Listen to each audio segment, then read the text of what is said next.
Olá, sejam bem-vindos. Eu sou Marli, professora de Biologia. Hoje a aula é sobre ele, o sistema endócrino. Mas antes disso eu quero deixar um recadinho, que vocês deem um like, se inscrevam no canal, compartilhem esse conhecimento com outras pessoas, pois assim vocês vão estar contribuindo para o fortalecimento e o crescimento do canal. Bom, sem muita enrolação, vamos para o que interessa, a aula do sistema endócrino. Bom, parte do funcionamento do nosso corpo depende dele. Ele vai regular diferentes atividades, mantendo numa faixa ideal, num equilíbrio. O sistema nervoso, ele também atua nessa regulação, mas isso é uma aula à parte. Bom, e como ele é formado, o sistema endócrino? É formado pelo conjunto de glândulas, as glândulas endócrinas, as quais vão produzir e secretar os hormônios, que são mensageiros químicos, lançando-os no sangue, que vão atuar numa célula-alvo, modificando o estado dessa célula. Vamos entender melhor. Uma célula-alvo apresenta um receptor hormonal específico para um determinado hormônio. Esse receptor hormonal é como se fosse uma fechadura e o hormônio uma chave. Havendo uma aproximação, um encaixe, vai ocorrer uma modificação no estado dessa célula, um estímulo hormonal para uma determinada função. Bom, até aqui vocês já sabem, né, que existem essas glândulas endócrinas que vão lançar os seus hormônios no sangue, mas também é necessário vocês saberem que existem as exócrinas, as quais vão secretar substâncias através de ductos para fora. Por exemplo, o suor, que é secretado pelas glândulas sudoríparas. E na parte interna digestiva, a função exócrina do pâncreas, que é essa glândula aqui, que vai secretar o suco pancreático no duodeno.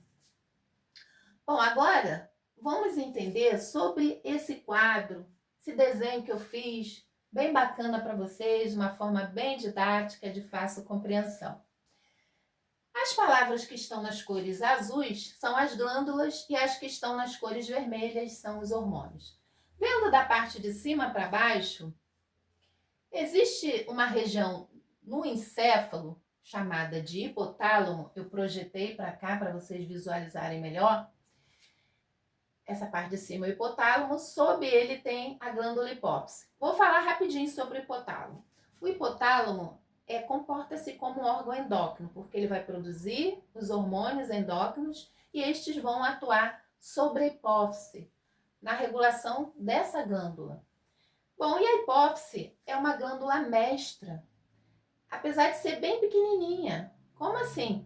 Ela vai atuar em outras glândulas do nosso corpo, estimulando o funcionamento dessas glândulas. Está dividida em dois lobos, o anterior, que é a adenopófise, e o posterior, neurohipófise.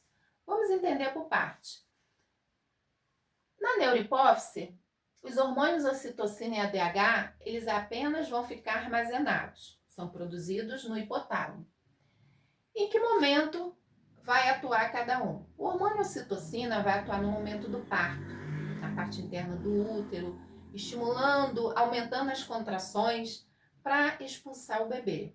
Além de atuar na musculatura lisa, no período de amamentação, para ejetar o leite, não na produção. E também no afeto da mãe com o bebê. Já o ADH, que é o antidiurético, esse hormônio vai atuar quando o organismo está com baixa quantidade de água, em específico no túbulo distal do néfron, que é a unidade fundamental do rim. Tem uma aula no canal que eu falo sobre o sistema urinário e mais detalhado sobre essa estrutura do néfron. Mas dando continuidade sobre essa ação do ADH no túbulo distal, o que ele vai fazer? Ele vai abrir os canais, né? Vai torná-los permeáveis e com isso aumentar a reabsorção de água para os capilares. O ADH vai fazer um controle hídrico, evitar que o organismo, nessa condição com baixa quantidade de água, perca mais água através da urina. Bom, já na região adenopófise vão ser produzidos esses hormônios. Vamos entender o significado de cada um e onde é que eles vão atuar. Bom, o TSH, que é o primeiro, ele é o hormônio estimulador da tireoide. Vai atuar na tireoide, que eu fiz essa glândula aqui, né, em forma de borboleta, no pescoço. E vai ser responsável, né, por produzir os hormônios secretados, no caso, os tiroidianos, T3 e T4, além do hormônio calcitonina. Em condições normais, essa glândula tireoide, secretando seus hormônios, eles vão atuar no metabolismo geral do corpo. Mas pode ocorrer uma desregulação. Mas vou dar uma pausa, vamos entender o significado do T3 e o T4. O T3 é o triodo tironina porque contém 3 átomos de iodo na sua molécula. E o T4, 4 átomos de iodo. Voltando na desregulação, se ocorrer uma secreção desregulada para maior, o que vai acontecer?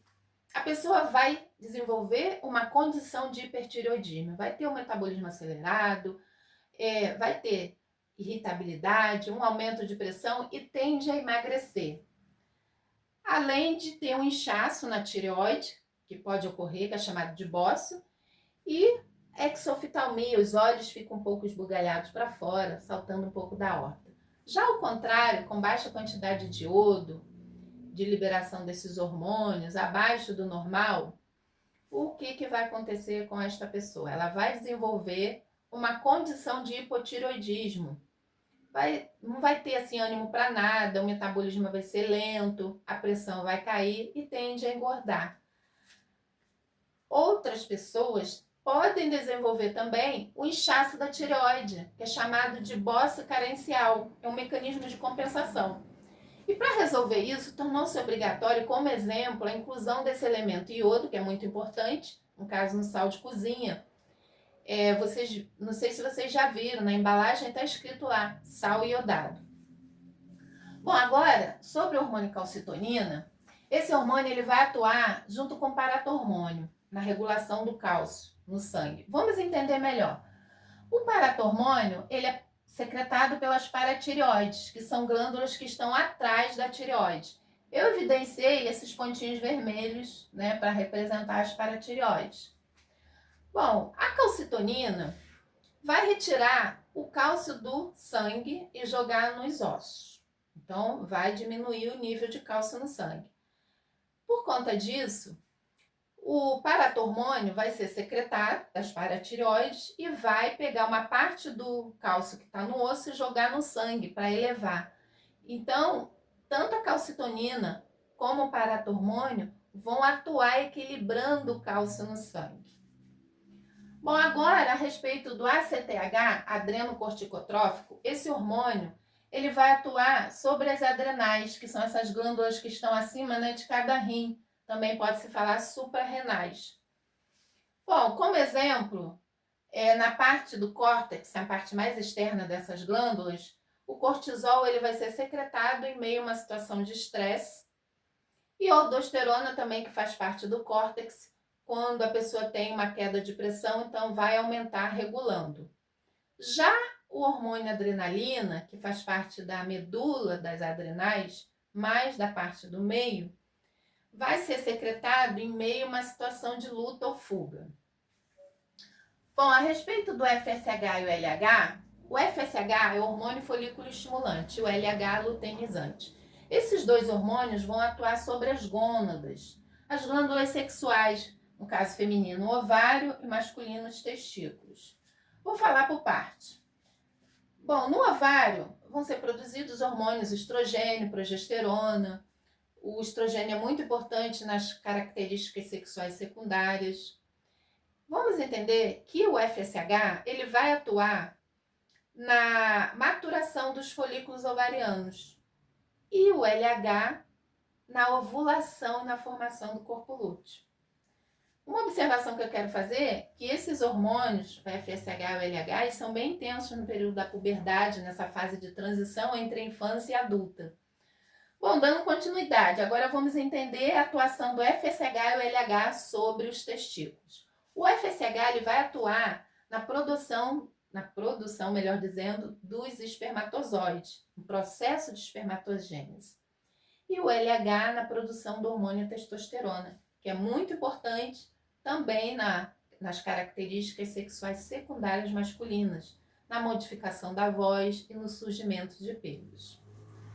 Bom, já o GH, que também pode se falar hormônio somatotrofina, esse hormônio ele vai atuar no crescimento, nos ossos, nas cartilagens, no período da infância, adolescência. Em condições abaixo do normal, a pessoa vai desenvolver o nanismo e acima o gigantismo. Após a puberdade, ele tende a cair, há uma queda. Mas pode ocorrer uma disfunção da hipófise e na fase adulta pode haver uma retomada desse hormônio, uma intensificação, né, de secreção deles. E aí a pessoa vai desenvolver uma condição de acromegalia. Ao invés de crescer em altura, vai crescer pelas extremidades, mãos, pés e cabeça. O PRL, que também significa prolactina, esse hormônio, como exemplo específico, ele vai atuar na produção do leite, não na ejeção. A ejeção, falei anteriormente, que vai ter atuação do hormônio ocitocina. Já o prolactina vai atuar na produção do leite. Bom, antes de finalizar a aula, não poderia deixar de falar, né, sobre o pâncreas, que é essa glândula mista que tem a função endócrina e exócrina. Mas como eu estou falando da aula sobre o sistema endócrino, vou falar da função endócrina do pâncreas. O pâncreas vai ser responsável por produzir os hormônios insulina e glucagon. Vamos entender um pouquinho sobre a atuação desses hormônios.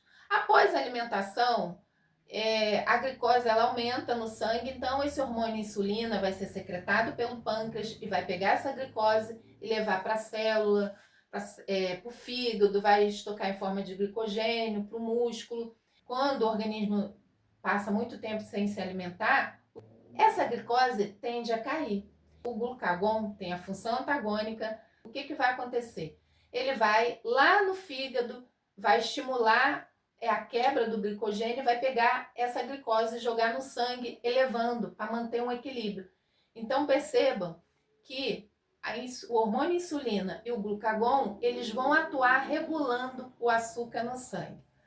Bom, gente, finalizo essa aula. Espero que vocês tenham entendido. Se vocês tiverem alguma dúvida, retornem mais vezes ao vídeo, tirem um print desse quadro, que eu achei muito bacana, fiz com todo carinho para vocês. E fico por aqui, até mais. Tchau!